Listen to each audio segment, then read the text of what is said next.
ew kêliyên serhişkeyên ku hûn bi zarokê xwe re dijîn, di rastiyê de ne şerê desthilatdariyê ye, lê sînyala pêdiviyeke ku hewl dide ji we re bêje ye. Di van kêliyan de rawestin û gotina ez fêm dikim ka çi bi te tê deriyê çareseriyê vedike. Wek dê û bav, divê hûn pêşbirka egoya xwe bidin aliyekî û ji bo fêmkirinê guhdarî bikin. Dema ku ew diqîre dibêje na, dibe ku di rastiyê de bibêje min bibihîze.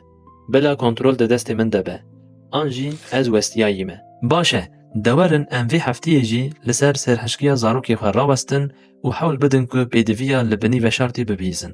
Ev ceribandina biçûk dê têkiliya ve çiqas biguherîne temaşa bikin. Ji bîr nekin. Armanca me ne serkeftin e. Lê fêmkirin û avakirina pêwendiyê ye. Ji ber ku hêza rastîn ne di serhişkiyê de lê di fêmkirinê de veşartî ye. Gotina me ya behrire li ser malpera me ye. Hûn dikarin nêrînê xwe binivîs, xêz an jî bi peyamekê dengî bi me re parve bikin. Ev peyam û dîyem li pêşa daxuyaniyê de ne.